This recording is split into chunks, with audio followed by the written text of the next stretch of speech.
గారు బీజేపీ ప్రభుత్వం కదా అని. సార్ బీజేపీ ప్రభుత్వం ఉంటే మేము పోరాడి తీసుకొస్తాం అధ్యక్ష. కేంద్రంలో ఎన్డీఏ ప్రభుత్వం ఉంది, ఇక్కడ రాష్ట్రంలో ఎన్డీఏ ప్రభుత్వం. దాంట్లో రాష్ట్ర ప్రయోజనాలను కాపాడడంలో ఎటువంటి ప్రయత్న లోపం ఉండదు అధ్యక్ష. ఖచ్చితంగా సాధించే ప్రయత్నం చేస్తాం.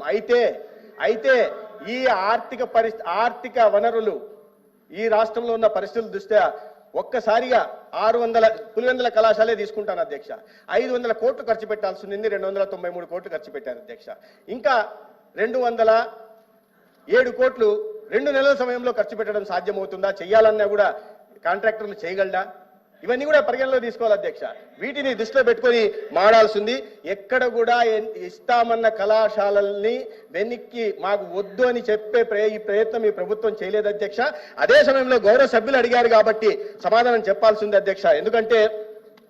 ఎందుకంటే ఈ సెకండ్ ఫేజ్ లో కాలేజీలు 5 కాలేజీలు రావాల్సింది అధ్యక్ష. పులివెందుల కాలేజీతో పాటు మదనపల్లి కాలేజీ కూడా రావాల్సింది అధ్యక్ష. మదనపల్లి కాలేజీలో 475 కోట్లు ఖర్చు పెట్టాల్సి ఉంటే కేవలం 30 కోట్లు మాత్రమే ఖర్చు పెట్టారు. 6% పనులు మాత్రమే అయ్యాయి అధ్యక్ష.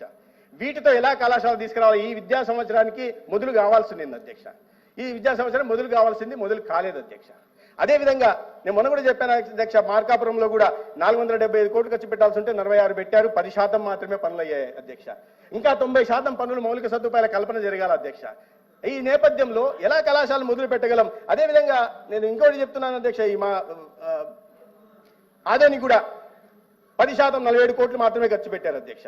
ఇది అధ్యక్ష పరిస్థితి. 5 సంవత్సరాల్లో ఈ విద్యా సంవత్సరాన్ని మొదలు కావాల్సిన పనుల్లో చేసిన పనులు అధ్యక్ష. అంటే నేను అడుగుతున్నది ఏంటంటే 10% మాత్రమే పనులు చేసి 90% 5 ఏళ్లలో మేము ఇంతే చేస్తాం, మీరు 2 నెలల్లో పూర్తి చేసేయండి అంటే ఇది ఎటువంటి పరిస్థితుల్లో నాకు అర్థం కావలేదు అధ్యక్ష. ఒక విషయం చెప్తాను అధ్యక్ష, మీకు ఒక విన్నపం చేస్తున్నాను అధ్యక్ష.